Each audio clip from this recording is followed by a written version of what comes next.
Hebrews, Hebrews, Hebrews. This is Prophets of Awakening. It's our reading through the Tanak night, the 8th of July, 2026. We'll be reading our 5 chapters tonight out of First Chronicles, chapters 6 through 10. We're going to read each chapter and break it down like we normally do, talk about it. Okay, you can go to our YouTube channel, The Prophets of Awakening, check out our videos. We have over 1,000 or so videos that you can look at, examine, get the meat out. These videos will lead you to the truth of the Holy Scriptures, okay? And if you like what you're hearing and receiving, I'm asking you to like, share, and subscribe to the channel. It'll be greatly appreciated. We have our Cash App at the bottom of the screen. For those that want to support the channel, help it move along. That too will be greatly appreciated. And Prophets of Awakening have Israel as a sister channel, which is Israel Wake Up.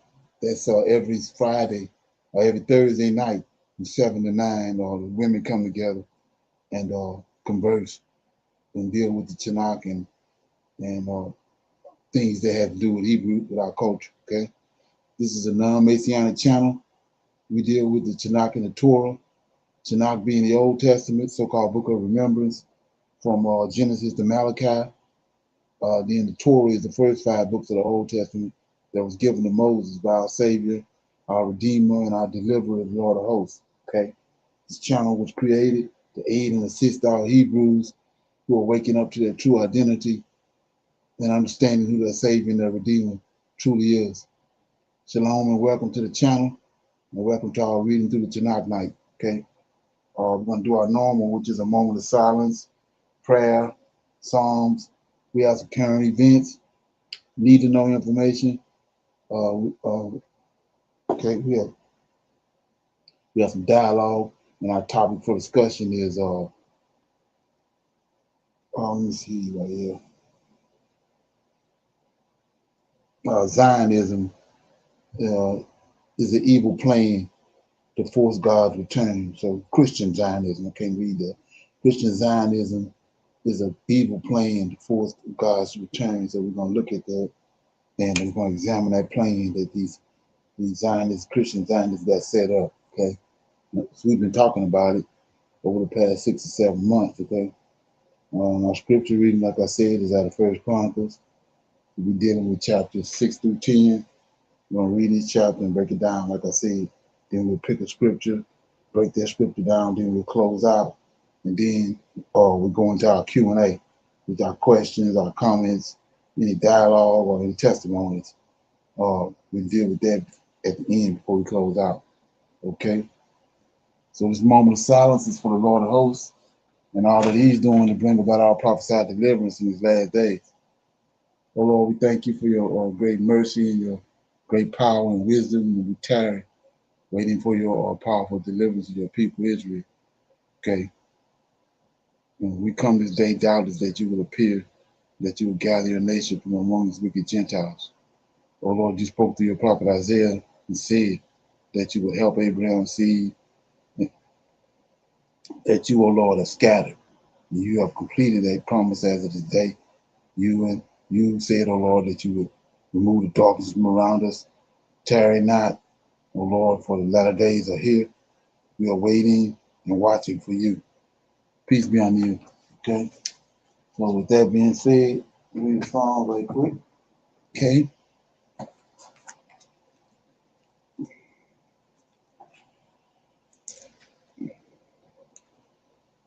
Okay. Now read Psalms 18. Okay, I'll read Psalms 18. It's a thanksgiving for deliverance. Okay. I will love thee, O Lord, my strength.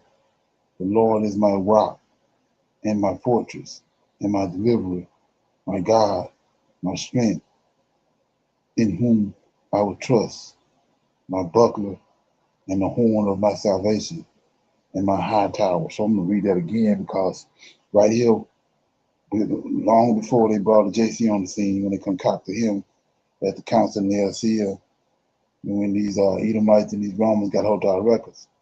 Okay, so David is telling you right here that he says, I will love thee, O Lord. Okay, this Lord right here is not JC, my deliverer, right? You know who this is, the Lord of hosts, Michael, right? Lord Angel, okay? First angel that the Most High created, okay? And Psalms 18 verse 2 lays it out. The Lord is my rock. Check it out. This before the New Testament. The Lord is my rock, my fortress, my deliverer. He got to deliver right here. Long before JC came.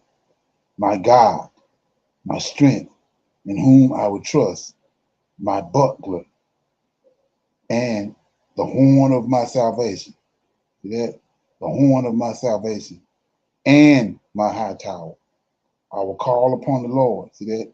Long before JC. I will call upon the Lord, who is worthy to be praised, and so shall I be saved from mine enemies. See that? So it ain't JC that saved me. So shall I be saved from my enemy. The sorrows of death compassed me about, and the floods of ungodly men made me afraid. The sorrows of hell compassed me about. The snares of death prevented me. In my distress, I called upon the Lord, my JC, and I cried unto my God. He heard my voice out of his temple, and my cry came before him, even in his ears.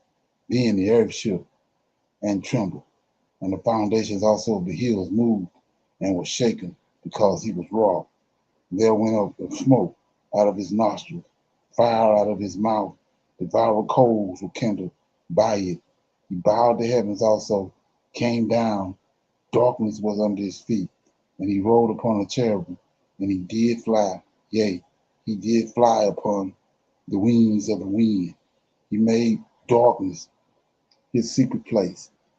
His pavilion round about him were dark waters and thick clouds of the skies. At the brightness that was before him, his thick clouds passed, hailstones and coals of fire. The Lord also thundered in the heavens, and the highest gave his voice, hailstones and coals of fire. Yea, he sent out his arrows, he scattered them, and he shot out lightning and discomfited them. Then the channels of the waters were seen, and the foundations of the world were discovered at thy rebuke, O Lord, at the blast of the breath of thy nostrils. He sent from above, he took me, he drew me out of many waters. He delivered me from my strong enemies and from them which hated me, for they were too strong for me. They prevented me in the day of my calamity, but the Lord was my stay. He brought me forth also into a large place. He delivered me because he delighted in me. The Lord rewarded me according to my righteousness and according to the carefulness and according to the cleanliness of my hands have he recompensed me. For I have kept the ways of the Lord, and I have not wickedly departed from my God. For all his judgments were before me, and I did not put away his statutes from me. I was also upright before him, and I kept myself from mine iniquity. Therefore have the Lord recompensed me according to my righteousness and according to the cleanliness of my hands uh, in his eyesight. With the merciful thou wilt be, will show thou merciful, and with an upright man thou wilt show thyself upright. With the pure thou wilt show thyself pure, and with the forward thou wilt show thyself forward. Without, excuse me, thou wilt save the afflicted people, but will bring down high looks. Or thou wilt light my candle. The Lord my God will enlighten my darkness. For by thee I have run through the troops, and by my God have I leaped over a wall. As for God, his ways is perfect. The words of the Lord is tried. He is a butler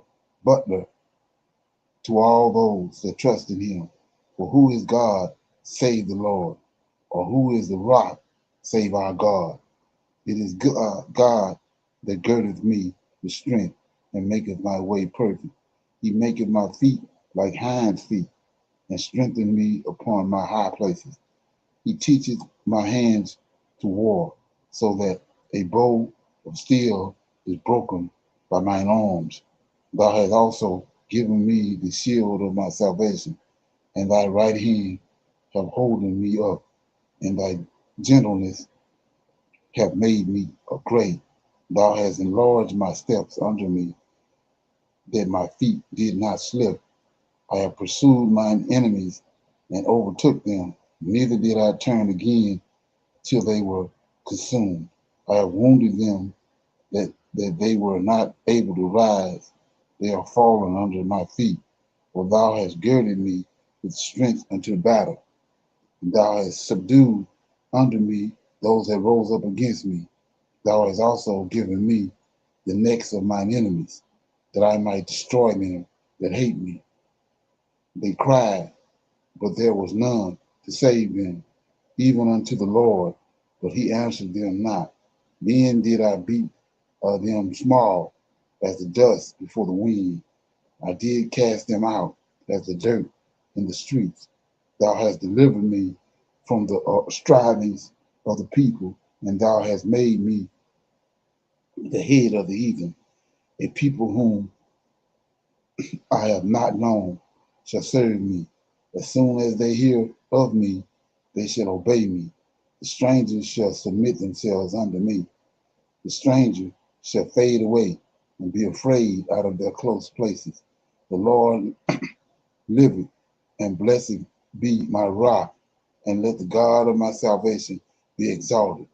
It is God that avengeth me and subdueth the people under me. He has delivered me from mine enemies, yea, thou lifted me up above those that rise up against me. Thou hast delivered me from the violent man. Therefore will I give thanks unto thee, O Lord, among the heathen, and sing praises unto thy name.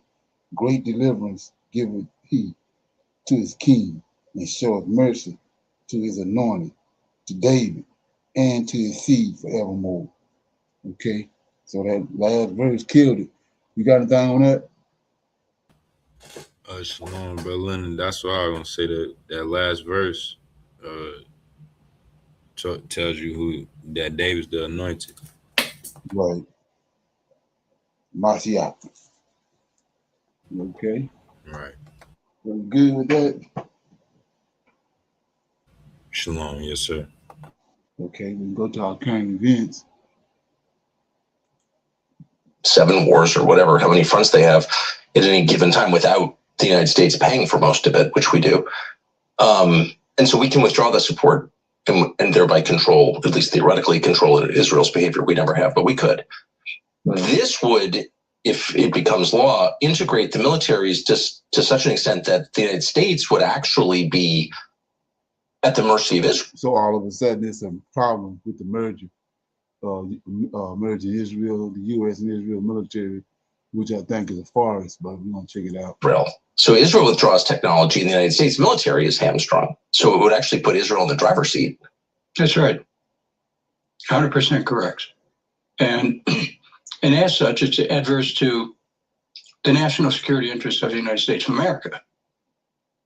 So that's former 8-term Congressman Dennis Kucinich. If you remember him from some of the presidential runs, you'll remember that mainstream media was like, Dennis Kucinich, he's crazy. He's against us funding Israel. Apparently not crazy. So what they're talking about is Section 219, which takes away American sovereignty and merges the technology of our military with Israel's military. So we're going to tell you a lot more about that, but I'm also going to come back to, yes, but what do Jewish Americans think of what's happening in this regard? And some of those numbers might shock you. So we'll come back to that. But Anna, tell us about Section 219 and what happened here. Well, it does look as though pressure from voters, which tends to still work, has slightly moved Democratic Congressman Adam Smith's decision or position on supporting Section 219. Now, let me just pause and say the fact that this Democratic lawmaker ever supported the idea of merging a foreign military with our own is disgusting and treasonous. And in fact, he's one of the leaders in the Armed Services Committee who blocked Representative Ro Khanna's amendment to strip Section 219 from the National Defense Authorization Act. So he's part of the problem, but he apparently got so much pushback from his constituents that he's like, yeah, maybe I'm changing my mind a little bit. I really want to save my political career. So anyway, this is relevant, again, because he's the head of the House Armed Services Committee, and it is also important to note that he blocked Ro Khanna's amendment. But now, here's what he's saying. According to the Wall Street Journal, he said, quote, "It's my position that the provision should be stripped out." Fascinating. Now, he explains that he was driven by the talks he's been having with his constituents. Thank you to those constituents. I love you and appreciate you. He cited the case of a Turkish American activist who was slaughtered by Israeli settlers in the West Bank as part of his reasoning behind it. Smith described himself as a strong supporter of Israel's right to exist, but very critical of the Netanyahu government, especially its West Bank policies. He also says you have to put pressure on Israel somewhere. And I want to be clear that the problem with Israel isn't simply the fact that it's led by a genocidal freak like Benjamin Netanyahu. If you look at polling, the vast majority of Israelis absolutely love the slaughter of innocents and love the idea of expanding their borders, but I digress. Now, it seems the same ridiculous argument in favor of deregulating or keeping AI deregulated is the same argument that goons like, kind of skirt the whole MOU thing where we send them billions of dollars every year and instead just have them in our military, taking advantage of the $1.5 trillion that Trump is asking for the next National Defense Authorization Act. So when he went to explain why Israel's so important, that is a super weak excuse that we need to be better at fully funded combat capability. Are we not fully funded? I mean, wait, how could Israel be more fully funded than us? If he's talking about quick response in combat, apparently the Iranians are the best in the business at it. The Ukrainians are pretty good. Are we going to merge our military? Okay, Iran's an enemy. They don't need to be. They are because Israel made them our enemy. But okay, let's go to Ukraine. Are we going to merge our military with Ukraine because they've very quickly adjusted to what the Russians did and fought back?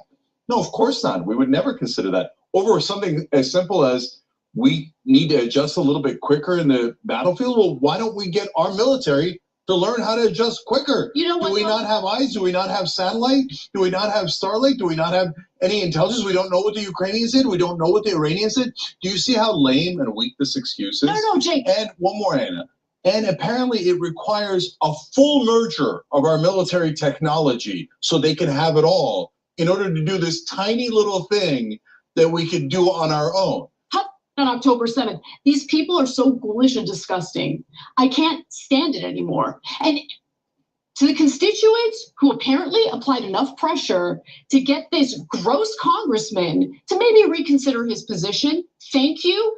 Keep your boot on his head, okay? Ensure that this provision is stripped out of the final bill, because once this is done, there's no going back. It's over. Because Adam Smith had flipped.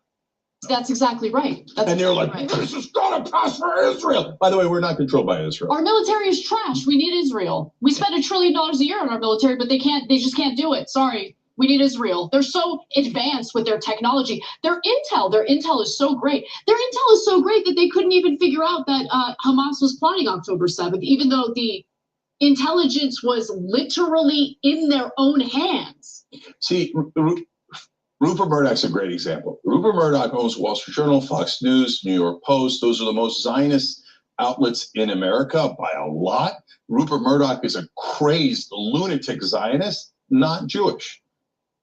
But he loves and supports every war and every genocide and every piece of torture that Israel does. Murdoch loves it. I don't know, maybe because he's Darth Vader and he's like, they look almost as evil as I am, right? Okay, what you think? Shalom. But Leonard, they mentioned in there about Turkey.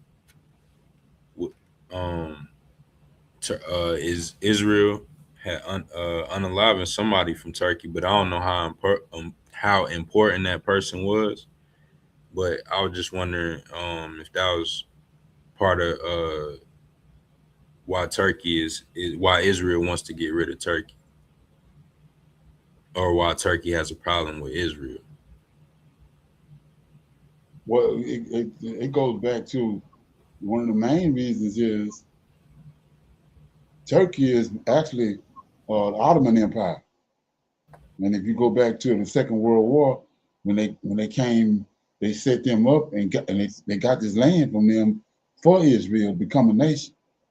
They did some kind of agreement that had to do with the Ottoman Empire. Okay. Right. So they was in control of it at the time. At the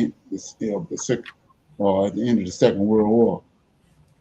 I can't think of the name of that agreement, but it's we always talk about it. It come to me, but yeah, they did that agreement where the Ottoman Empire, Berlin. I'm sorry. Great Britain, Churchill.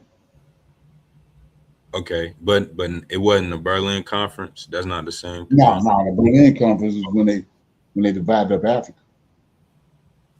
Right. Okay. Right. So yeah.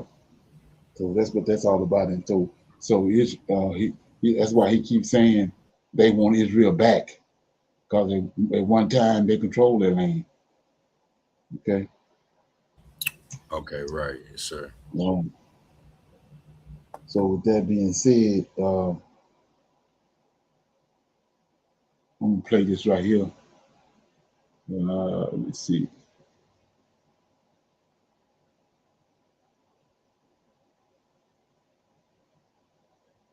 Okay, I'll play this.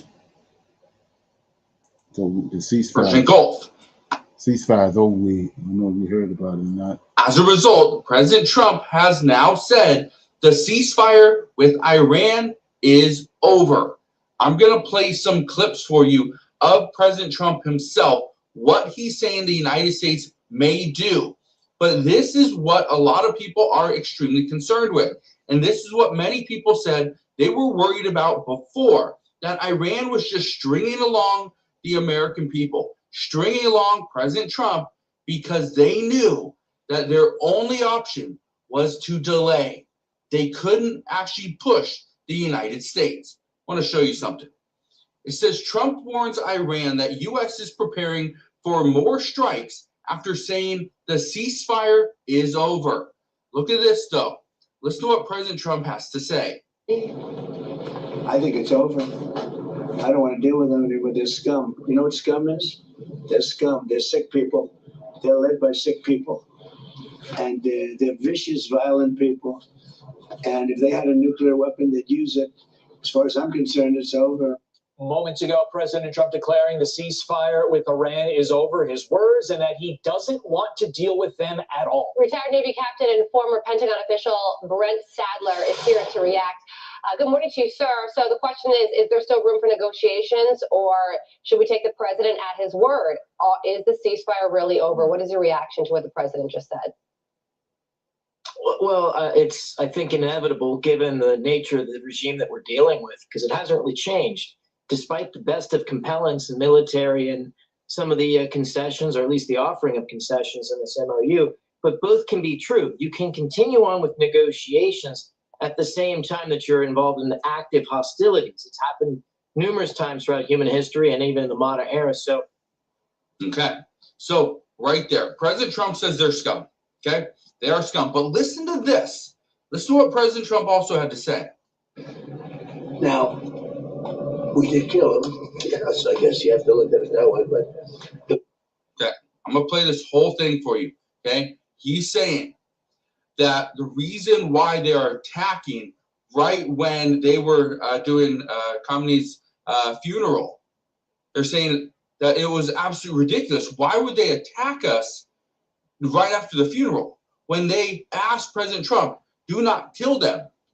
Don't attack them," because they want to, You'll celebrate the guy's life. Okay, but listen to this right here. President Trump, what is the effectiveness of last night's attack? What message does that send to what's left of the Iranian? Which attack are you talking? The attack that you guys had on Iran last night. The strikes last night? So I think it has a tremendous impact. Well, first of all, we took out additional, they were trying to rebuild their radar, and they had about 60% built. Now they have to start all over again. Look, we're not attacking at the highest level. The highest level of the bridges, which we can knock down. I would say in one day we knocked down every single bridge in Iran. There's not a thing they can do about it. Their electric manufacturing facilities, right? Their electric plants where they make their electricity. Okay, so you surprised about this ceasefire being over? Shalom, no sir. Okay, yeah, everybody knew it was inevitable. Okay. So with that being said, play this right here. This is pretty interesting right here. Okay. I don't know if you heard about this. All right, y'all, I got to share this with you, but this is incredible. So we have a new effort to catalog and document all of the various war crimes committed by Israel. Because as you know, there's been this effort that's underway to try to purge the internet of all of the evidence of genocide committed by Israel. It's been an all systems go effort. The Zionist lobby is going at it hardcore. They want to erase all the videos of innocent people being bombed and kids being shot and starvation and all these atrocities. And so you've had to have good people come together to try to save all this stuff and document it. So history is very clear on what went down in Gaza. And we know that this was a new Holocaust. Okay, so let's take a look at this. This is actually super important. Here we go. A digital archive documenting Israel's war crimes and genocide in Gaza has officially been launched. And I can't show the videos here because they are far too graphic, but there are tens of thousands of pieces of video evidence of Israeli war crimes in Gaza. ArchiveGenocide.com went live this week with nearly 65,000 videos, 18,000 photos, all with geolocation data and victim information to showcase Israel's war crimes in Gaza, all in one place that is easily accessible for journalists, content creators, or people just looking to gain information about the genocide in Gaza. This is a searchable database of Gaza genocide documentation with a source index spanning more than 300 journalists. It features a live map and minute-to-minute updated victim list, making this the most comprehensive archive of the Zionist genocide. The platform was built by a collective under the name Israel Exposed. This is a network of grassroots activists. They built the platform to ensure a permanent preservation of Israel's war crimes and genocide in Gaza, despite Israel's frequent telecommunication blackouts, targeting and murdering of journalists and media workers. This website, this documentation allows for long-term legal accountability. It provides the public infrastructure for prosecution of Israel's war crimes. Israel has tried so hard to bury the evidence by killing the journalists in Gaza who would document these atrocities, but they can't bury it anymore. We all have access to this. They can no longer change the narrative as we all have access to a comprehensive evidentiary dossier. If you ever get gaslit into doubting the genocide in Gaza, go to this website, Archive Genocide, and see for yourself. Remember, Israel is trying to fight a war front in your mind via false information, and they're losing because of tools like this. And by the way, Netanyahu admitted that. He said, we're fighting a 7-front war, we need to open an 8th, or we're fighting an 8-front war, we need to open the 9th, and that's the information warfare. He says we're losing the information warfare, and now it's time to catch up on that front. But his idea of catching up on that front is to literally bully the social media outlets into pulling down all the stuff they don't like, pull down all the criticisms of Israel, pull down all the documented evidence of genocide and war crimes. That's what he means. And by the way, they've succeeded in many fronts. Donald Trump has had his MAGA billionaire Epstein-class cronies take over for a lot of these social media platforms. And the people who take over are very, very openly pro-Israel, pro-genocide, pro-billionaire, pro-MAGA, right? And this is an across-the-board effort. Why do you think Barry Weiss is running CBS and the Ellisons own it? Why do you think the Ellisons run TikTok now? Why do you think they're gaining power over CNN next. Why do you think that is? Because they are trying to set the narrative.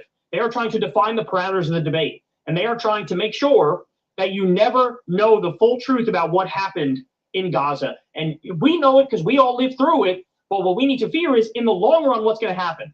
What's going to happen in the long run? Are they going to successfully wipe out the memory of this stuff? Are they going to try to scrub the internet of all the documented evidence of their crimes? And that's why this is so important, is that it's an attempt to say you cannot hide the truth. You cannot hide the truth. We're documenting the truth. You can go look at it. By the way, if you do go look at it, you will learn very quickly that Israel is a terrorist rape state. That's what it is. And I use those words very purposefully, okay? We know there's been a number of instances of Palestinian hostages being raped. And then what happened? The people who did the raping became national heroes in Israel, and there were right to great protests when they tried to hold them accountable for a split second, okay? That's what happened. We have the mass death law where they're trying to murder every Palestinian hostage. There's thousands of them, and some of them just threw rocks when they were children, and they still want to kill them. And they passed a law that's going to kill them, okay? By the way, the genocide is still happening. Just now, Israel's killed so many of the journalists on the ground that we don't get as much video evidence and as many pictures coming out of there, because they've already killed 250 journalists or so. Okay, this is what we're dealing with. But this website is so important because it lays the history bare. It lays the facts out there bare for you to see. And everybody needs to know this. Everybody needs to be educated, because then you can mobilize politically to say, you have to cut off the money. You have to cut off the weapons. You have to hold Israel accountable. You have to arrest the fucking war criminals who run that disgusting country. That's what. Okay, what you think? I don't think that website gonna last too long. Right. No, sir, not at all. Okay. Check this out. Yeah, it's a lot of information though. I mean, yeah. But check this out. I thought this is pretty interesting because it's so many things that people don't know about this. Okay, check it out. What if the demons your Bible takes for granted are the one thing it never actually explains? Open the Gospels and they are everywhere. Jesus casts them out of men, drives them into a herd of pigs. Yeah, so I'm playing this for a reason, because it was one of the things that I always looked at and examined, waiting on to get the clarity on it. Why they got JC dealing with wicked spirits all over the place. But at the same time, you took out the book of Enoch that told you where they came from. Okay? So check it out. And faces a whole legion of them at once. And yet, nowhere does the Bible stop to tell you what a demon really is or where it came from. The first people who read these words did not need to be told. They already knew from a book that was later thrown out of the Bible entirely. So let me show you what that book said. The New Testament is crowded with demons. They scream at Jesus, recognize him before any human does. They beg, bargain, and possess. In the Gospel of Mark alone, a remarkable share of everything Jesus does is casting out unclean spirits. The world of the early Christians was thick with them, and not once does any gospel writer pause to explain. Remember what was said in the book of Enoch about Noah's children, right after the flood, but after those giants, so many of those giants were slaughtered. Those spirits from those giants was attacking Noah's children. Okay? Explain what these things are, where they come from, and why they crave a human body. The text simply assumes you already know, and that kind of silence only makes sense in one situation, when the explanation was already sitting in a book that everyone around them had read. That book was the book of Enoch. Now, if you grew up anywhere near a church, you probably think you already know the answer. Demons are fallen angels. They rebelled with Satan. They were thrown out of heaven and have been tormenting humanity ever since. It is a clean, familiar story, but there is only one problem with it. The Bible never actually says it. If you go look for a single clear verse that tells you demons are the angels who fell with Satan, you will not find one. It is a conclusion assembled much later stitched together from scattered Exactly. hints. The Old Testament barely speaks of demons at all, and the New Testament is full of them and explains nothing. Somewhere in the gap between those two worlds, an entire understanding of demons appeared, fully formed, as if everyone had quietly agreed on where these spirits came from. And they had agreed, but the agreement was written down in Enoch. The fall that Enoch describes is not the one you are picturing. There are no proud angels storming the throne of God. Instead, 200 heavenly beings called the Watchers look down at the daughters of men, and they want them. They swear a pact together on the summit of Mount Hermon. They descend, and then they take human wives. We have walked through that descent before in this series, but this time I do not want you to watch the fall. I want you to watch what the fall produced, because that is the part the New Testament quietly inherited. The Watchers crossed the line that was never meant to be crossed. They mixed two natures that God had deliberately kept apart, the heavenly and the earthly.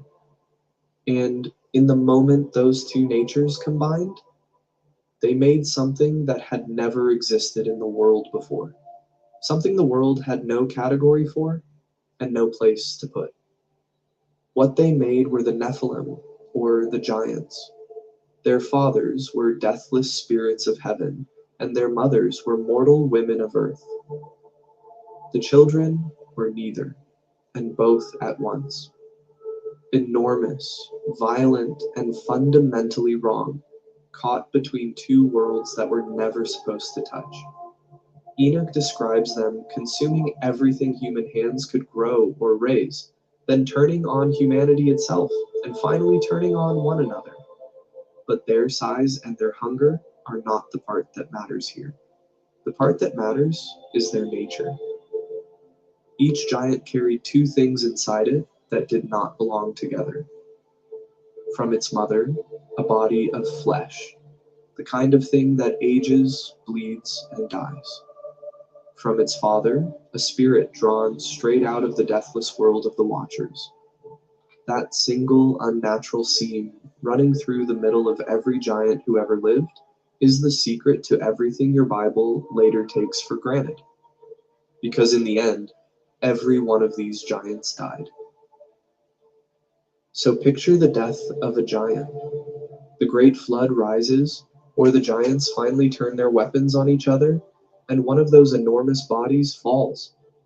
The flesh, the half that came from a human mother, does what all flesh does.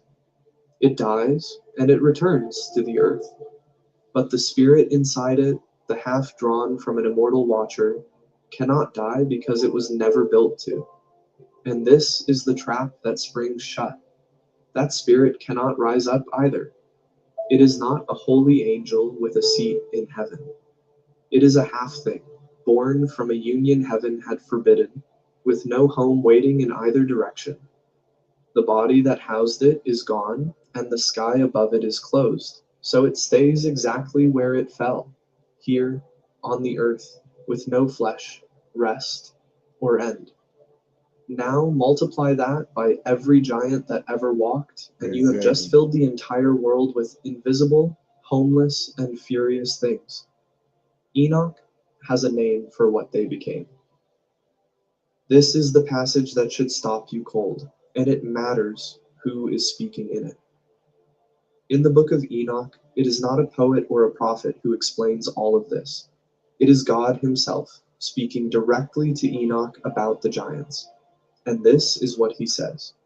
Now the giants who are produced from the spirits and flesh shall be called evil spirits upon the earth, and on the earth shall be their dwelling.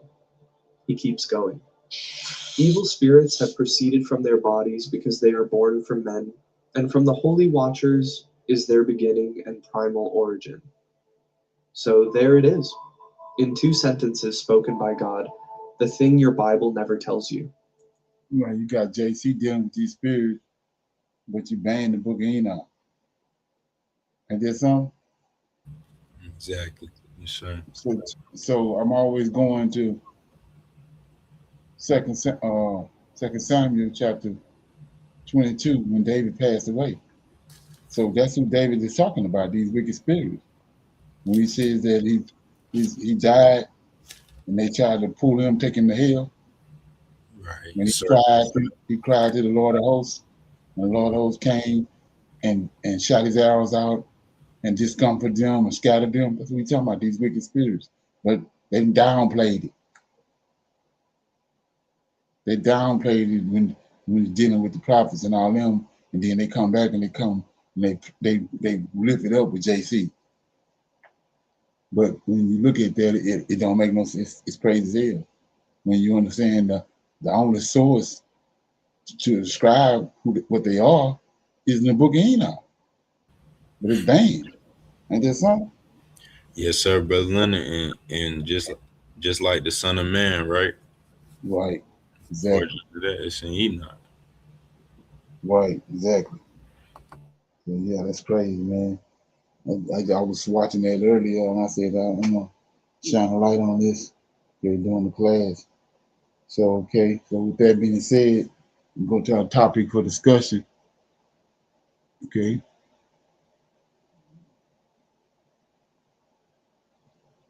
Okay.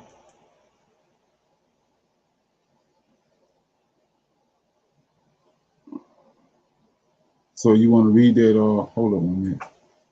If you want to check out the rest of that video, it's the book of Enoch describes where demons come from. Okay. So, with that being said, here we go. Nation called Israel, okay? And Israel is a nation. There must be a nation called Israel, okay? And Israel is a nation. Christian Zionism is the evil plan to force God's return. Christian Zionism is the evil plan to force God's return. Of Jews. And then Israel has something called the temple. So if you don't know, Christian Zionism is here in America. Temple. Because that's where God resides. Okay? It must have a temple. And then what will happen, according to the Bible, is that the Antichrist, okay, or Satan lives. Okay? And then there will be an Antichrist, okay, Satan, who will be the great deceiver. He'll pretend to be God, he'll pretend to be Messiah, but he's really Satan, okay? And then he will launch a war when all the nations of the world will try to attack Israel. And at this point, Jesus will come back and he will destroy the Antichrist, he will save Israel, and he will usher in 1,000 years of peace. Okay, this is the story that they wrote. Don't get it twisted. Before, and then 1,000 years later, you'll have the last judgment, where God will judge us to be either worthy or not worthy. If we are worthy, we'll live on forever. If we're not worthy, then we'll burn in hell forever. Okay? Okay. So there are different variations of this prophecy with what they believe. Okay. So in other words, the historic premillennialists, what they believe about the coming of Jesus is it's a promise. Okay? Jesus promises to return. He's God. He will keep his promise. He's probably very busy right now with other things. So don't worry about it, guys. Okay? Let's just be patient and trust in Jesus. Okay? That's what they believe. But the dispensationalists, premillennialists, believe that the prophecy, it's a plan. Okay? It's something that we must achieve to bring Jesus back.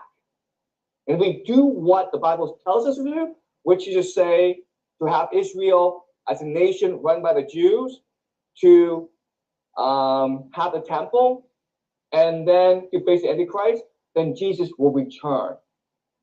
Okay, does that make sense? Okay, now, so these are the four different views They gotta have a temple.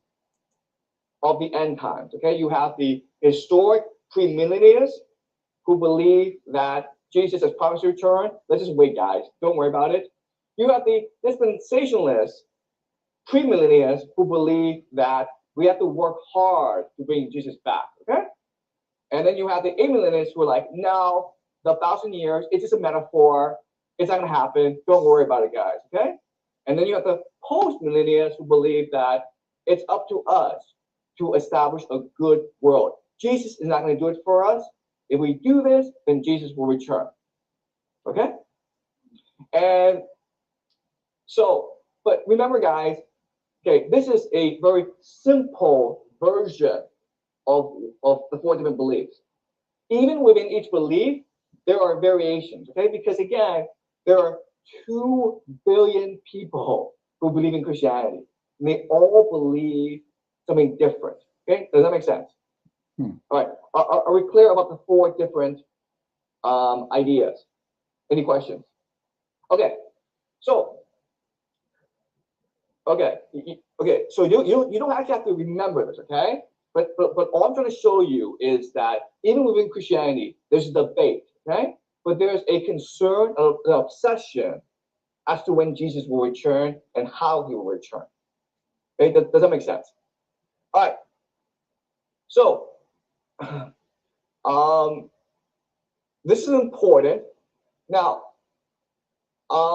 most Christians don't believe in dispensationalist premillennialism, okay? In fact, most Christians believe that dispensationalist premillennialism is actually pretty evil. Why? Why would it be evil? We cannot believe in dispensationalist premillennialism because it's evil. Why? As a Christian, why would you think this is evil? Because they're trying to do it. They trying to do it. What's a problem with believing that there's a plan in the Bible? Why would that be anti-Christian?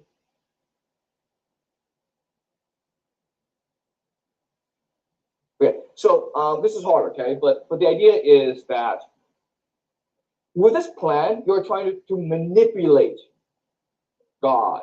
Okay, does that make sense? Okay? You're trying to force God to return. And you shouldn't do that. If you believe in God, then you will trust God. And you will try your best to be a good person, which is what the Bible asks you to do. And when God returns, it's none of your business. Okay? It's not our concern. So the dispensationalist premillennialists are an extremely controversial minority within Christianity, okay? Well, Israel is already back. Why? Because it's part of the prophecy, you understand? It's part of the prophecy. The prophecy is that Israel must first be reconstituted as a nation. Okay, this happened in 1948. And then Israel must go to war with other nations. Okay, does that make sense? So these Christians are actually promoting war between Israel and its neighbors. Okay, does that make sense? Yeah. All right. Okay. So now the other thing is that after the Reformation, okay, they developed a new theology called Christian Zionism. Christian Zionism, okay? What is Christian Zionism? Christian Zionism is the belief that as a Christian, you must support Jews in the return to Israel, okay? So because remember that Israel as a nation was only founded in 1948. And then basically in about 70 BCE, the Romans burned down the temple, okay? So for about almost 2,000 years, really, the Jewish people have not lived in, sorry, the Jews were not in control of Israel, okay, for about 2,000 years. And there are Christians who believe that it is our responsibility, it is our duty to help Jews take control over Israel. Okay? And they believe this for many different reasons. So Christian Zionists, some may believe that that's what the Bible says. God promised Israel to the Jews. Okay? So Christian Zionism intersects with dispensationalist premillennialism. Okay? There are Christian Zionists who believe that, okay, for Jesus to return, we need Israel back, and we need Israel to be in conflict with the Middle East. Okay? So that's where the merger coming in at. In other words, the Middle East. Okay? Yeah, all of them. Okay. So Christian Zionism, I mean, you can make the argument that it's a pretty evil idea. Why? Because you're using the Jewish people as a tool, as a mechanism in order to achieve what they believe, which is the return of Jesus. Okay, does that make sense? Because Christianity believes that if Jesus returns, then all Jews, then Judaism as a religion will cease to exist. 2/3 of all Jews will die in the battle, and the rest, a third, will immediately convert to Christianity. Okay? So you can make the argument that Christian Zionism is a pretty cynical and a pretty evil idea. Okay? And then from Christian Zionism, we have the idea of Zionism. Okay? And Zionism is the belief among certain Jews that two things, okay? One is that the Jews are the chosen people of God and that Israel is the promised land. And therefore, Jews must return to Israel. Okay, does that make sense? Okay, but what's important is before Christian Zionism came along, Zionism was not, Jews didn't really think this, okay? So it was the Christians who supported this idea of Zionism. And even when this idea came about, which was about 20 years ago, it was an extremely unpopular religion, a very extremely unpopular idea. The reason why is Jews didn't think they were a race of people. They felt they were a religion. Okay? They felt that, okay, I'm in Iraq. Well, guess what? I'm an Iraqi like everyone else. I may have a different belief, but I'm still Iraqi, okay?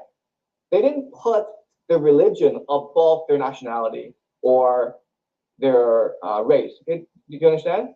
And Zionism is like, no, being a Jewish person is a race, and therefore you must return to Israel. Okay? The problem with all this is that in Israel, Palestine, it was mainly Arab people. Okay, so there were very few Jewish people, and in fact, Zionism couldn't convince anyone to come to Palestine. Okay, but then of course the Holocaust happened, and after the Holocaust, many Jews started to go to Israel, and in 1948 they established the state of Israel. Okay, and the Christian Zionists and the dispensationalist premillennialists were very happy with the establishment of Israel because they feel that we've achieved the first step in this plan to bring Jesus back. Okay. Okay. What you think? Shalom, brother Linda. That 2/3, isn't that in Amos or Zechariah, one of the minor prophets, about the 2/3 being destroyed? I think this is in the New Testament, ain't it? Okay. Yeah, it's in the New Testament. Maybe that's where I read it. Okay, that makes sense. And so Brother Linda, I was trying to listen to the difference between Zionism and then Zionism and Judaism. Look, what's the difference, brother Leonard? Like he was saying, Judaism is a religion, but you got these people that they came along right during time of the Germans, and they came up with Zionism, which is a nation. It's a national thing.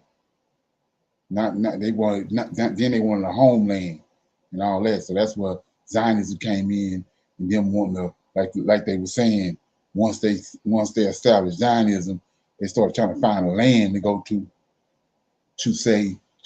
claim as the nation of Israel. And they was looking at all these different places. Like they mentioned Uganda, right? One time. Right. Tanzania. Right. And then they finally, like I was just telling you, they cut the deal with Churchill. That's what that was all about. And they got that land. They really hoodwinked the Turks, because they had them thinking they was gonna get it, but they hoodwinked them, and they got it from the Ottoman Empire, and then they brought the Jews in. And ever since then, that's where all the drama in the Middle East coming from, because they know them people are not the real. They're not the people. They know they concocted that whole situation. And then the crazy thing of this, just some golden nuggets. They didn't just stop there. They did the same thing with Saudi Arabia. Same way they created Israel, they created Saudi Arabia, Dubai, and a couple of other places over there, Qatar. That's why the Iranians are bombing all them places.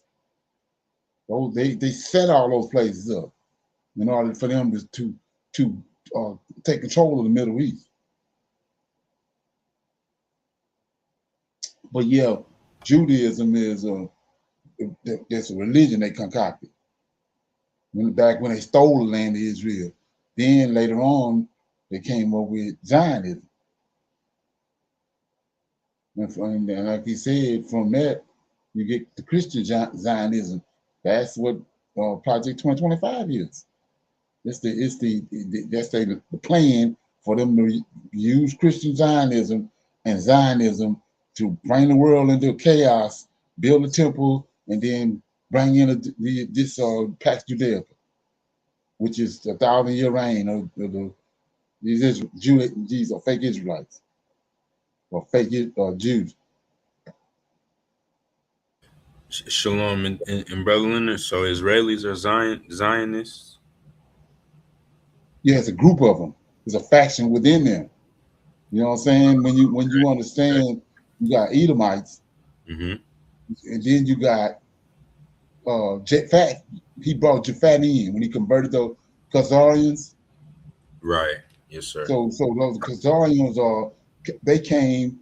They was caught in between a rock and a hard place back in the day with Islam when it was created, and it was coming across the continent of Africa from one direction, and then Judaism, what these people concocted, was coming from both two different religions.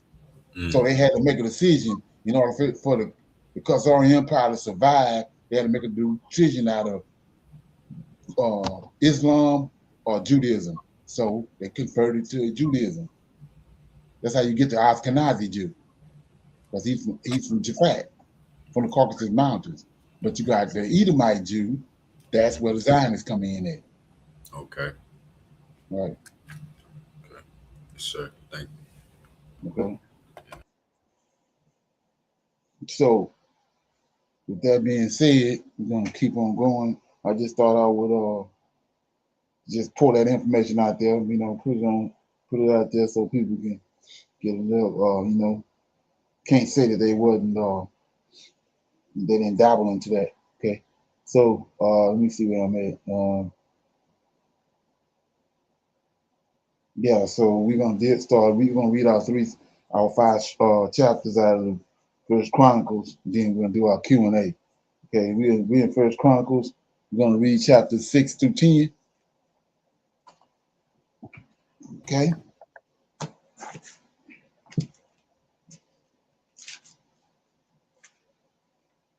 We're gonna read. Oh, I'm sorry, brother. I'm reading. I thought I was unmuted. My fault. Okay. First Chronicles 6, and it says Right. the sons of Levi, Gershon, Mm-hmm. Kohath, and Merari, and the sons of Kohath, Amram, Ishar, and Hebron, and Uzziel. And the children of Amram, Aaron, Moses, and Miriam. And the sons of Aaron, Nadab, Abihu, Eleazar, and Ithamar.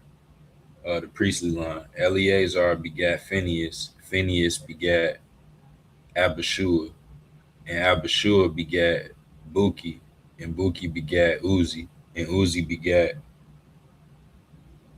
Zariah, Zariah, and Zariah begat Merowith, Merowith begat Amariah, and Amariah begat Ahutub, and Ahutub begat Zadok, and Zadok begat Ahimaaz, Ahimaaz begat Azariah, and Azariah begat Johanan, excuse me, and Johanan begat Azariah.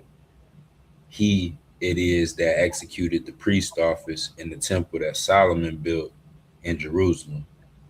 And Azariah begat Amariah, and Amariah begat Ahutub, and Ahutub begat Zadok, and Zadok begat Shalom, and Shalom begat Hilkiah, and Hilkiah begat Azariah, and Azariah begat Sariah, and Sariah begat Jehozadak, and Jehozadak went into captivity when the Lord carried away Judah and Jerusalem by the hand of Nebuchadnezzar. Levi's lineage. The sons of Levi, Gershom, Kohath, and Merari. And these be the names of the sons of Gershom, Libni and Shimei. And the sons of Kohath were Amram and Ishar, Hebron, and Uzziel. And the sons of Merari, Mali and Mushi. And these are the families of the Levites according to their fathers. Of Gershom, Libni his son, Jahath his son, Zimma his son, Joah his son, Iddo his son, Zerah his son, Jitari his son, and the sons of Kohath, Aminadab his son, Korah his son, Asir his son, Elkanah his son, Abiasaph his son, and Asir his son, Tahath his son, Uriel his son, Uzziah his son, and Shaw his son, and the sons of Elkanah, Amasai and Ahimeth.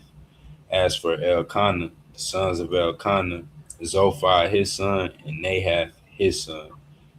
27. Eliab his son, Jeraham his son, Elkanah his son, and the sons of Samuel, the firstborn, Vashni and Abiah, and the sons of Merari, Mali and Libni his son, Shimei his son, Uzzah his son, Shemiah his son, Haggai Haggai his son, and Isaiah his son.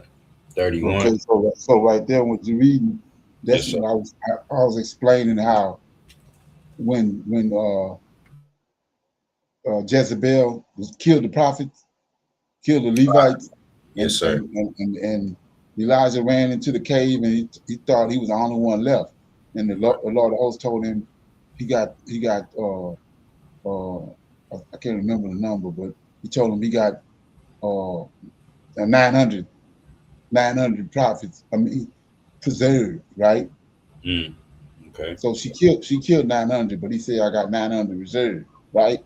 Mm, It's right here. See, each one got a son. mm-hmm. You see that? Yes, sir. Okay. Yeah, they all got one or two. Okay. Right. Right. Right. Okay. And I'm in 31. It says, singers in the house of the Lord. And these are they whom David set over the service of song in the house of the Lord after the ark had rest. And they ministered before the dwelling place of the tabernacle of the congregation with singing until Solomon had built the house of the Lord in Jerusalem. And then Right. they So waited. right here, what you just read, this is who David wrote the songs for these singers. That's what the Right. song's all about. Okay, go ahead. Yes, sir. Yes, sir. And Scott, and these are those, excuse me, and these are they that waited with their children of the sons of the Kohathites, Heman, a singer, the son of Joel, the son of Shemiel, the son of Elkanah, the son of Jeroham, the son of Eliel, the son of Toa, mm, the son of Toa, the son of Zuph, the son of Elkanah, the son of Mahath, the son of Amasi, the son of Elkanah, the son of Joel, the son of Azariah, the son of Zephaniah, the son of Tahath, the son of Asir, the son of Abia Asaph, the son of Korah, the son of Ishar, the son of Kohath, the son of Levi, the son of Israel, and his brother Asaph, who stood on his right hand, even Asaph, the son of Berechiah, the son of Shemiah, the son of Michael, the son of Besiah, the son of Malchiah, the son of Ethni, the son of Zerah, the son of Adiah, the son of Ethan, the son of Zimiah, the son of Shammai, the son of Jahath, the son of Gershom, who's the son of Levi, and their brethren, the sons of Merari, stood on the left hand.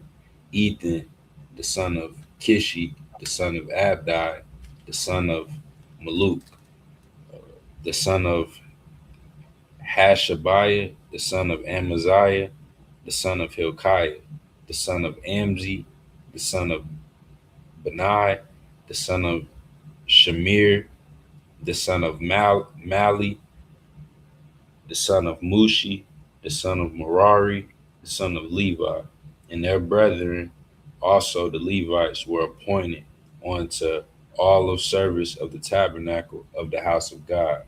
But Aaron and his sons offered upon the altar of the burnt offering and on the altar of incense, and were appointed for all the work of the place most holy, and to make atonement for Israel according to all that Moses, the servant of God, had commanded.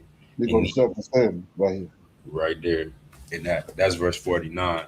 Yeah. Verse 50. And these are the sons of Aaron: Eleazar, his son; Phinehas, his son; Abishua, his son; Buki, his son; Uzi, his son; Zariah, his son; Marioth, his son; Amariah, his son; Ahitub, his son; Zadok, his son; Ahimaaz, his son. Now these are their dwelling places throughout their castles in their coast of the sons of Aaron of the families of the Kohathites, for theirs was the lot, and they gave them Hebron in the land of Judah, and the suburbs thereof round about it. But the fields of the city and the villages thereof they gave to Caleb, the son of Jephunneh.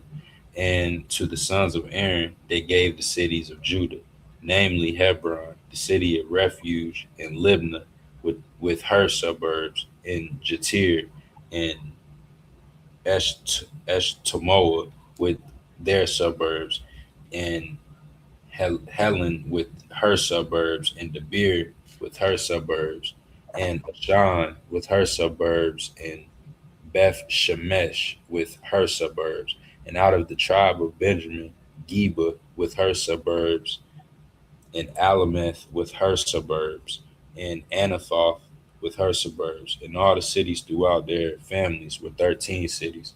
And unto the sons of Kohath, which were left of the family of that tribe, were cities given out of the half tribe, namely out of the tribe of Manasseh, by lot 10 cities.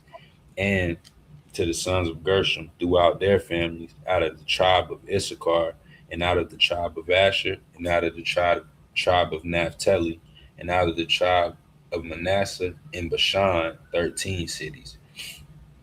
On to the verse 63. On to the sons of Merari were were given by lot throughout their families, out of the tribe of Reuben, and out of the tribe of Gad, and out of the tribe of Zebulun, 12 cities. And the children of Israel gave to the Levites these cities with their suburbs, and they gave by lot out of the tribe of the children of Judah, and out of the tribe of the children of Simeon, and out of the tribe of the children of Benjamin, these cities which are called by their names. And the residue of the families of the sons of Kohath had cities of their coasts out of the tribe of Ephraim. And they gave unto them of the cities of refuge, Shechem and Mount Ephraim with her suburbs. They gave also Gezer with her suburbs, and Jokmeam with her suburbs, and Beth Horon with her suburbs, and Ajalon with her suburbs, and Gath Ramon with her suburbs. And out of the half tribe of Manasseh, Aner with her suburbs, and Biliam with her suburbs, for the family of the remnant of the sons of Kohath. And onto the sons of Gershom were given out of the family of the half tribe of Manasseh, Golan and Bashan with her suburbs, and Ashtaroth with her suburbs, and out of the tribe of Issachar, Kadesh with her suburbs, Debirth with her suburbs, and Ramoth with her suburbs, and Anim with her suburbs, and out of the tribe of Asher, Mashar with her suburbs, and Abdon with her suburbs, and Hukok and Rahab with her suburbs, and out of the tribe of Naphtali, Kadesh and Galilee with her suburbs, and Haman with her suburbs, and Kirjathaim with her suburbs. On to the rest of the children of Merari were given out of the tribe of Zebulun, Ramon with her suburbs, Tabor with her suburbs. And on the other side of the Jordan, by Jericho, on the east side of the Jordan, were given them out of the tribe of Reuben, Bezer in the wilderness with her suburbs, and Jaza with her suburbs, Kedemoth also with her suburbs, and Methath with her suburbs, and out of the tribe of Gad, Ramoth and Gilead with her suburbs, and Mahanaim with her suburbs, and Heshbon with her suburbs, and Jazer with her suburbs. And Shalom. That was First Chronicles chapter 6. Okay, so what you reading? We're gonna skip all the way over to 9, I think. But what you read was what I was talking about. How that you had each tribe had a bunch of cities, but a certain amount of cities were given to the Levites. In each tribe, you had Levite, you had a contingent of Levites and Aaron's seed among each tribe. They were separated from that tribe, but they was attached to that tribe. You see what I'm saying? It's like the United States, and they have what they call those places.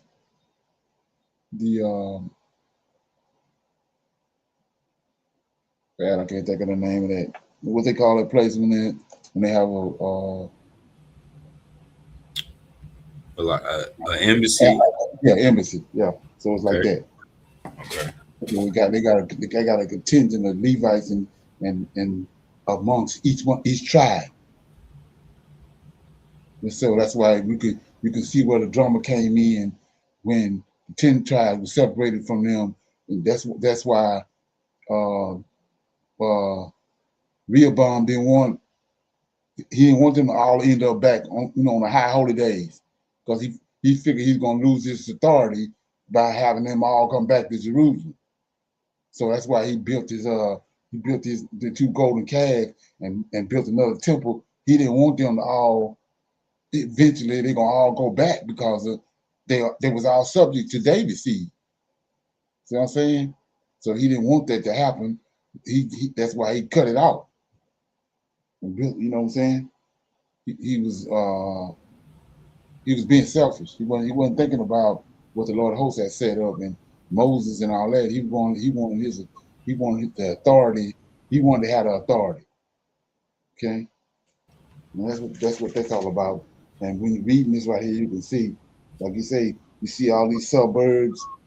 They amongst each tribe, but they separated from them. Right. Okay, yeah. Okay. So that's all we read now. When through let me see. Okay, we go to 9. Guess we'll start right there. Yes, sir. And it the book of the Kings. So all Israel were reckoned by genealogies, and behold, they were written in the book of the kings of Israel and Judah, who were carried away to Babylon for the transgression. Now the first inhabitants that dwelt in their possessions in the cities were the Israelites, the priests, the Levites, and the Nethinims. And in Jerusalem dwelt the children of Judah, and of the children of Benjamin, and of the children of Ephraim and Manasseh. Utai, the son of Amihud, the son of Omri, excuse me, the son of Imri, the son of Benai, of the children of Pharez, the son of Judah, and of the Shilonites, Asaiah, the firstborn, and his sons, and of the sons of Zerah, Juel and their brethren, 690.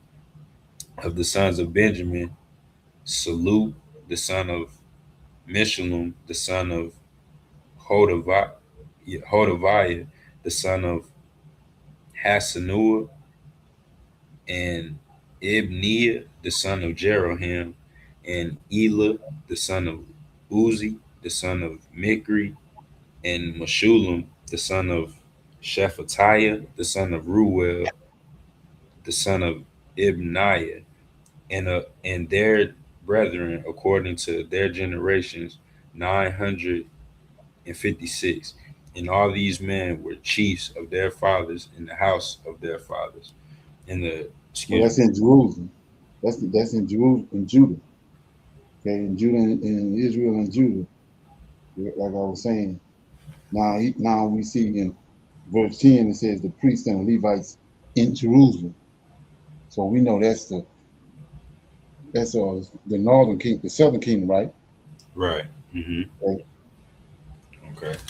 And in verse 10, and of the priests, Jedediah and Jehorabib, I'm sorry, and Joshin, and Azariah, the son of Hilkiah, the son of Meshullam, the son of Zadok, the son of Marioth, the son of Ahitub, the ruler of the house of God, and Adaiah, the son of Jeroham, the son of Pashur, the son of Malchiah, the son of Messiah, the son of Adiel, the son of Jazera, the son of Meshullam, the son of Meshulameth, the son of Immer, and their brethren heads of the house of their fathers, 1,703 score, very able men for the work of the service of the house of God.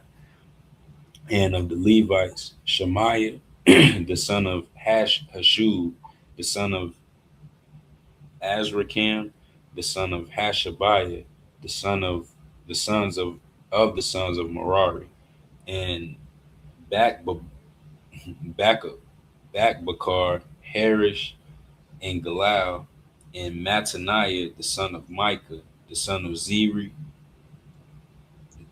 the son of Zikri, the son of Asaph, and Obadiah, the son of Shemaiah, the son of Galal, the son of Jeduthun, and Berechiah, the son of Asa, the son of Elkanah, and dwelt in the villages of the Netophathites. Okay, so this is the I'm always in Isaiah 52, 13, 14, 15, right? Yes, sir. Mm-hmm. Then Isaiah 53 says, and to whom is the arm of the Lord revealed? Here you go, all this we read. This the arm. See that? Right, yes, sir. It's the arm. It's the arm right here. Okay. So we'll read 10. Then We skip to 10. Yeah. Okay. And it Saul's defeat and death. Now the Philistines fought against Israel, and the men of Israel fled from before the Philistines and fell down slain in Mount Gilboa. And the Philistines followed hard after Saul and after his sons, and the Philistines slew Jonathan and Abinadab and Malchishua, the sons of Saul. And the battle went sore against Saul, and the archers hit him, and he was wounded of the archers. Then said Saul to his armor bearer, draw thy sword and thrust me through therewith, lest these uncircumcised come and abuse me. But his armor bearer would not, for he was sore afraid. So Saul took a sword and fell upon it. And when his armor bearer saw that Saul was dead, he fell likewise on the sword and died. So Saul died, and his 3 sons, and all his house died together. And when all the men of Israel that were in the valley saw that, they fled, and that Saul and his sons were dead, then they forsook their cities and fled. And the Philistines came and dwelt in them. And it came to pass on the morrow, when the Philistines came to strip the slain, that they found Saul and his sons fallen in Mount Gilboa. And they had, and when they had stripped him, they took his head and his armor, and sent into the land of the Philistines round about to carry tidings unto their idols and to the people. And they put his armor in the house of their gods, and fastened his head in the temple of their God. And when all Jabesh Gilead heard all that the Philistines had done to Saul, they arose, all the valiant men, and they took away the body of Saul and the bodies of his sons, and brought them to Jabesh, and buried their bones under the oak of Jabesh, and fasted 7 days. So Saul died for his transgression which he committed against the Lord, even against the word of the Lord, which he kept not, and also for asking counsel of one that had a familiar spirit to inquire of it, and inquired not of the Lord. Therefore he slew him, and turned the kingdom unto David, the son of Jesse. And shalom. That was First Chronicles chapter 10. Is that something? Right. Okay. You got anything on that?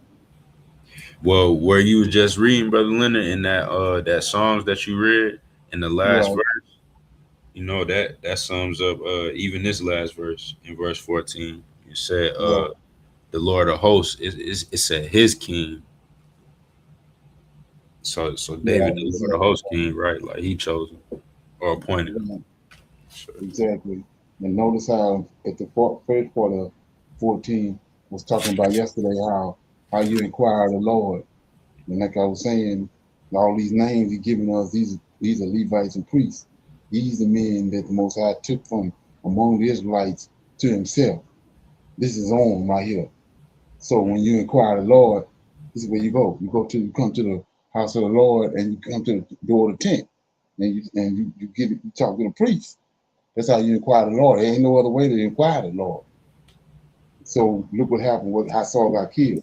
13. So Saul died for his transgressions which he committed against the Lord, even against the word of the Lord. See that? So he said the word of the Lord is is on the lips of the priest, which he kept not. And also asked for asking counsel. Look at this. For asking counsel of one that had familiar spirit to inquire of it. So he inquired not from the priest. He went to one of these demonic witches or whatever to ask for counsel. And then 14 sums it up. He says, and inquired not of the Lord. Therefore he slew him. That's how serious it is. And turned the kingdom under David, the son of Jesse, because they didn't inquire the Lord. See that? So imagine what's going on now with JC and all these trickeries they gave the world and the church about who they supposed to be subject to and who they're supposed to be dealing with. Okay? See that? right, yes, sir. So Brother Leonard, so the Levites or the priests rather, they're the intercessor then, right? Right. They when you understand that order, they're the intercessors between Michael Mm-hmm. and Israel, and then Michael, the intercessor between us and Yahweh. Right. So, Okay? Right.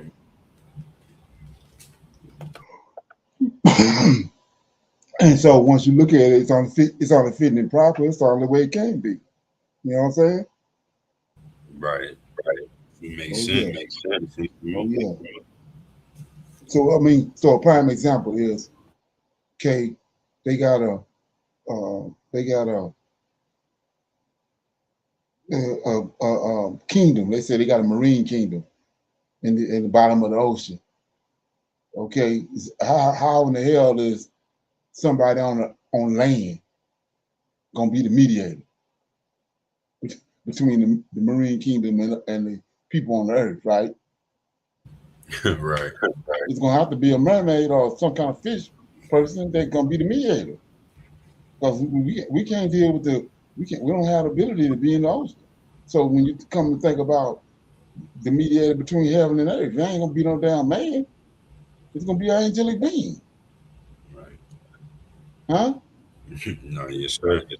That's simple. Mm-hmm. Damn all the crisscrossing and the bullshit talking. It's simple. He made angels in the very beginning. So if he gonna have a mediator between heaven and earth, it's gonna be one of them. Ain't gonna be no half man, half angel. Shit, come on. Ain't that something? I say that's a Nephilim child, ain't it? Oh yeah, exactly. Ain't that something? So yeah, with that being said, we're gonna pick a scripture. You got a scripture you wanna shine a light on? Shalom. Yes, sir, brother Leonard. Where I want to just read Daniel 12, uh, verses 12, just verses 1 and 2, brother Leonard, and it says, "And at that time, Michael shall stand up, the great prince, which standeth for the children of thy people, and there shall be a time of trouble, such as was never was since there was a nation, even to that same time. And at that time thy people shall be delivered, every one that is found written in the book. And many of them that sleep in the dust of the earth shall awake, some to everlasting life, and some to shame and everlasting contempt." And shalom. Now is Daniel 12, verses 1 and 2. So that's exactly what I was just saying. So who is Mike? What is Michael? Our God, our angel. Angel. So they're going to mediate right there. They're going to mediate. It says nothing going to happen to Israel. Israel ain't going to get delivered or saved till Michael stand up. They're going to mediate right there. Long before JC came along. Right. When these Greeks and these Romans, which don't give a damn about the Most High laws and statutes, they're gonna appoint who they want to put up there. But what Most High had there from the very beginning was the Lord of Hosts. He was a mediator. He was on the right hand side of the Father. He didn't want to deliver the Israelites out of Egypt, and he delivered them out of Babylon. Shadrach and Meshach and Abednego out of the fiery furnace, and Daniel out of the lion's den. Okay, not JC. Okay. So with that being said, we're gonna open it up for some more Q&A. You got any questions, any comments, any dialogue, testimony? You got anything you want to shine a light on? Shalom, brother Leonard. Yeah, yes, sir. I got 3 questions, brother Leonard. So the body of Moses thing is, I don't think I ain't never read that in the New Testament. I mean, in the New Testament, in the Old Testament. So like the body of Moses thing is like the story when I was watching the video of the guys talking about it. It's pretty much, it sounds like when David passed, like those evil spirits were trying to take Moses spirit with them. So it sounded the exact same as David, is David's story in 2 Samuel 22 or 23 that you take us to. Right, exactly. Yes, sir. What's up with with this body and Moses story? Is that a real thing or? Well, the people was gonna take Moses' body, Moses' body, and venerate it, like they do with the, like they do over in the Roman Catholic Church. They take people and turn them to God, venerate them. Actually, that's what they did with, when you understand who JC is, that's Caesarion. So they Right. took he died and they made him a god, like they do. Okay. So based on all the things that Moses had done, and then from the time they was in Egypt until the time they got to the land of Israel, well, before they got to the land of Israel, you know what I'm saying? He was like a god to them. So if he passed away, they was gonna, they was gonna, you know, they was gonna venerate him. You know what I'm saying? They was gonna make a god out of. So he didn't want them to see that or to know where the body was at. So he took it. Oh, okay. Right. They was gonna idolize him. The same way with Okay. Oh uh, yeah. what Saul did with Samuel.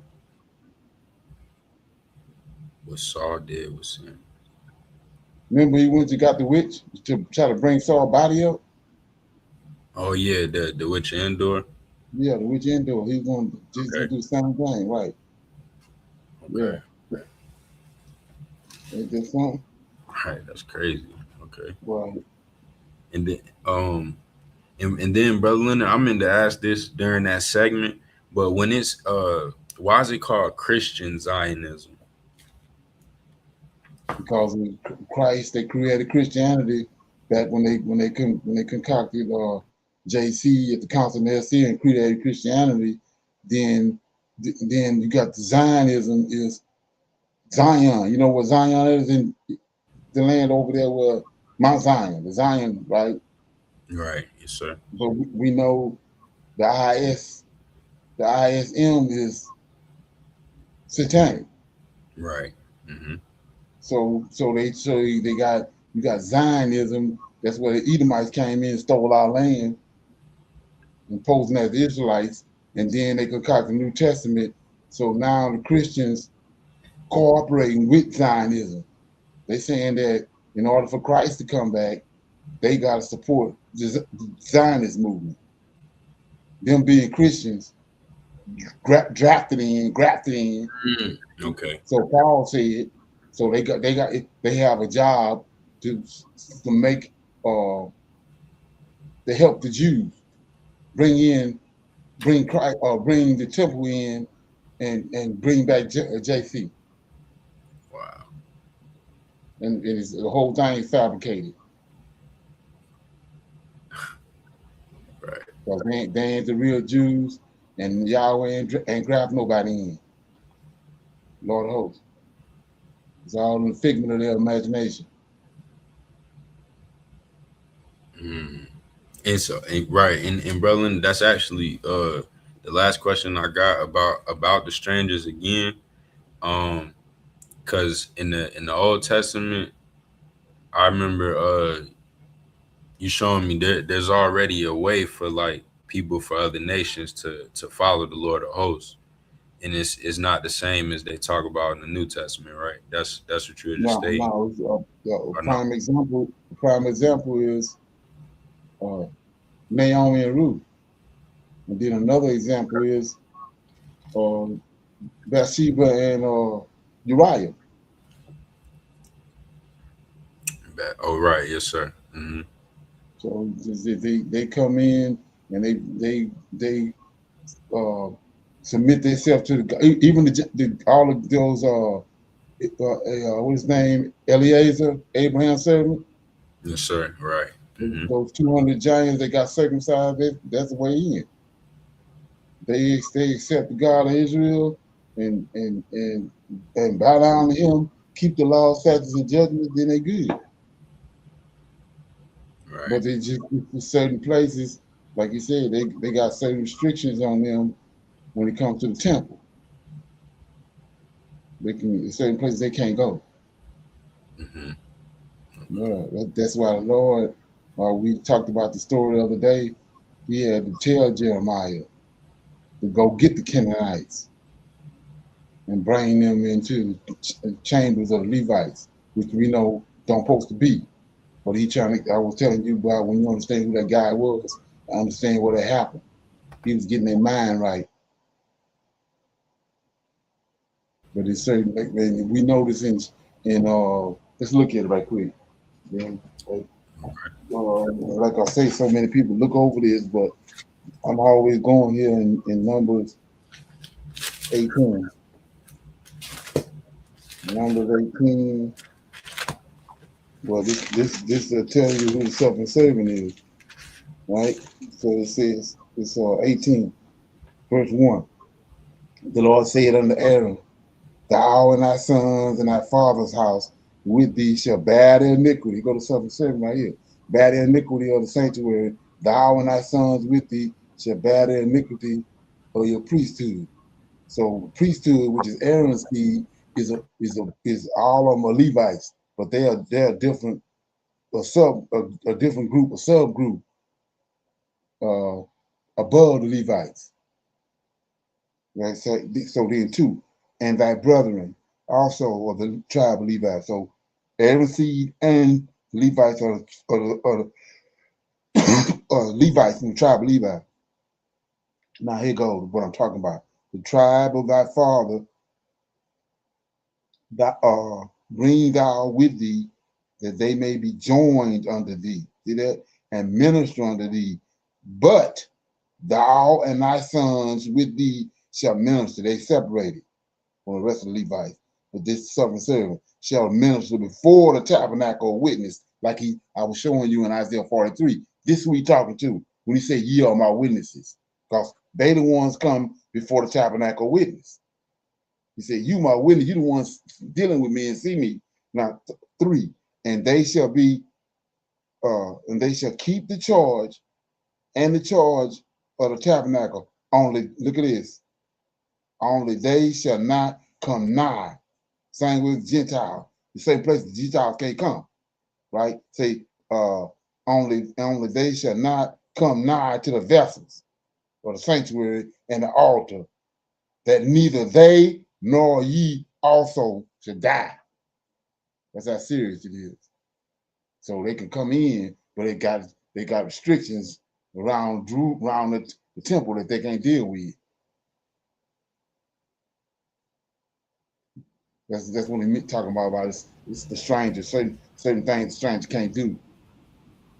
Mm. You know what I'm saying? So if you, like I said, Aaron, you had we know he had Abraham had other sons, right? Yes, sir.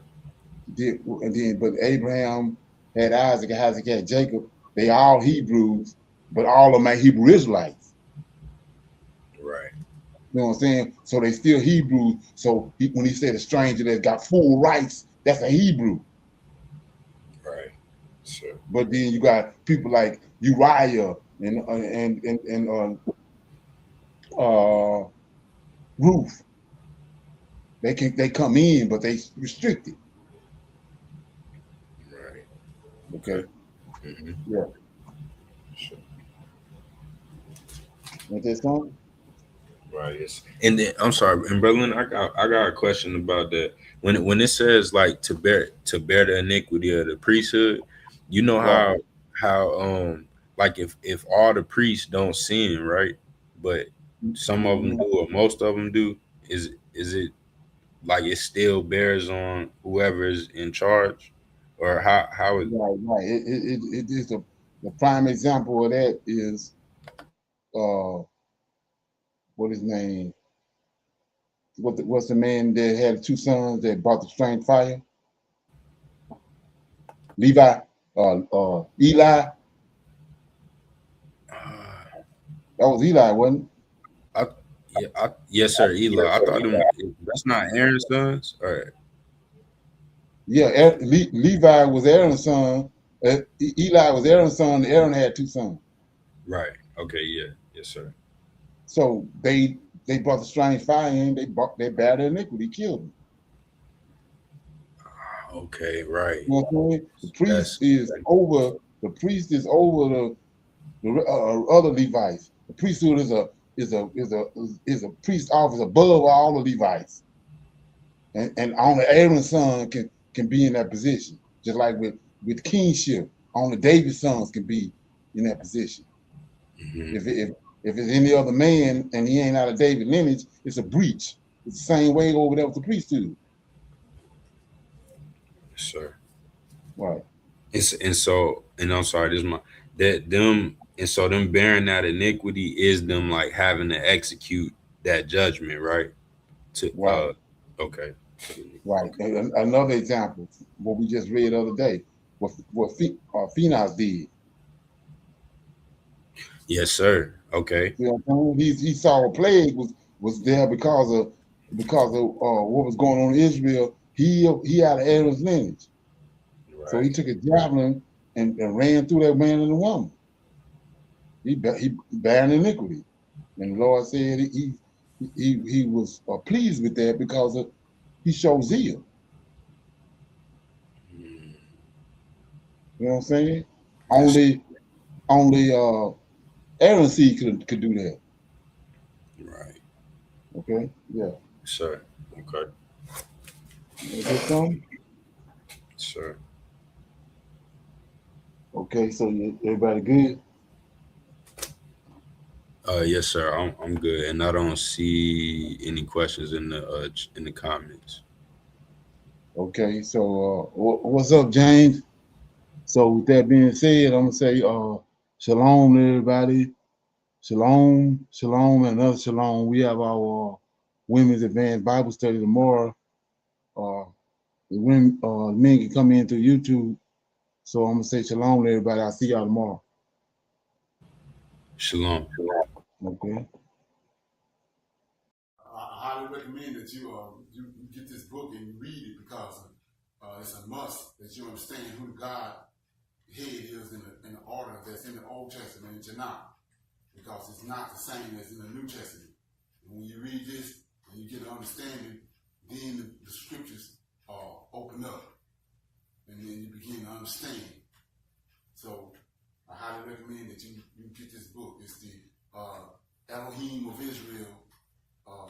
And it's a breakdown on the word Elohim and who the God of Israel is and the Godhead.